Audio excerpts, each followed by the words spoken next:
बात करते हैं पलवल की, जहां पलवल में गोवर्धन पर्व बड़े उत्साह के साथ मनाया गया और गोवर्धन पर्व के इस मौके पर पलवल में जगह जगह अन्नकूट का प्रसाद वितरण किया गया।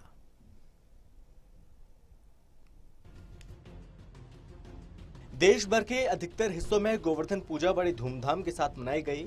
इसी कड़ी में गोवर्धन पूजा के मौके पर पलवल में जगह जगह अन्नकूट का प्रसाद बांटा गया। लोगों की माने तो मान्यता है कि एक बार इंद्र के घमंड को तोड़ने के लिए भगवान श्री कृष्ण ने ब्रजवासियों को इंद्र की पूजा छोड़कर गोवर्धन पूजा करने के लिए कहा। श्री कृष्ण ने तब गोवर्धन पर्वत को अपनी छोटी उंगली पर धारण किया और ब्रजवासियों की रक्षा की।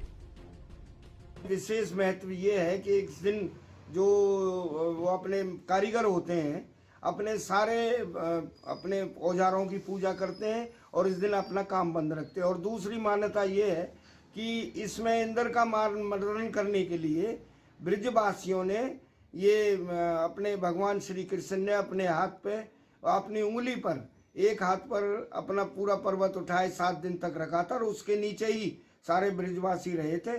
तो उसके उपलक्ष्य में भी ये वहाँ पूरा वहाँ अपना वो रहा था, अपने 7 दिन का अन्नकूट का प्रसाद वितरण किया था। उसी उपलक्ष्य में ये अन्नकूट का प्रसाद वितरण किया जाता है।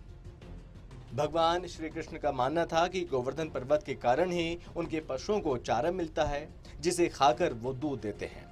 गोवर्धन पर्वत ही बादलों को रोककर बारिश करवाता है, जिसके कारण खेती होती है।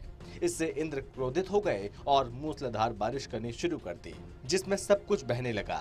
श्री कृष्ण ने तब गोवर्धन पर्वत को अपनी छोटी उंगली पर धारण किया और सभी ब्रजवासियों को उसके नीचे आने को कहा और उनकी रक्षा की। श्री कृष्ण ने लगातार 7 दिन अन्न जल ग्रहण नहीं किया। जब इंद्र को पता चला कि श्री कृष्ण विष्णु जी के अवतार हैं, तो उन्होंने कृष्ण से माफी मांगी। इंद्रदेव के क्षमा मांगने के बाद जब श्री कृष्ण ने गोवर्धन पर्वत को पुनः स्थापित किया, इसके बाद मान्यता है कि माँ यशोदा श्री कृष्ण को एक दिन में 8 बार भोजन कराती थी और इसलिए उन्होंने 7वें दिन के अंत में हर दिन के 8 पहर के हिसाब से 56 व्यंजन बनाकर श्री कृष्ण को भोग लगाया और तब से अन्नकूट की परंपरा शुरू हुई। इस दिन गोबर से गोवर्धन पर्वत की आकृति बनाकर श्री कृष्ण और गोवर्धन पूजा की जाती है। उसके पश्चात भगवान को भोग लगाए जाते हैं और इस दिन गाय की पूजा भी की जाती है। से अगले दिन गोवर्धन की पूजा की जाती है। गाय के गोबर से गोवर्धन मनाया जाता है। मान्यता है कि भगवान कृष्ण ने इंद्र के घमंड को चूर करने के लिए गोवर्धन पर्वत को अपनी छोटी उंगली पर उठा लिया था। इंद्र ने नाराज होकर 7 दिन तक इतनी बारिश करी कि सारी जगह पानी पानी हो गया, लेकिन भगवान कृष्ण ने सारे लोगों की जान बचा ली। इंद्र भी उसका मान गए, उसकी बातों को मानकर इंद्र ने बारिश को बंद कर दिया और उसी दिन से भगवान ने कहा कि भगवान ने 56 भोग लगाए गए और हर कोई इस चीज को मानता है। आज कड़ी बाजरा और मिक्स सब्जी बनती है और हर कोई इसे बड़ी श्रद्धा के संग खाता है। गोवर्धन पर अन्नकूट का प्रसाद वितरण किया जाता है। मान्यता है कि भगवान श्री कृष्ण ने इंद्र का अभिमान चूर किया था। प्रसाद वितरण की ये परंपरा तभी से चली आ रही है और बड़े बुजुर्गों का कहना है कि इस गोवर्धन के दिन हमें करना चाहिए, अन्नकूट का प्रसाद बनाना चाहिए और ये हमारा सुबह 8 बजे से और हरी इच्छा तक चलता रहता है।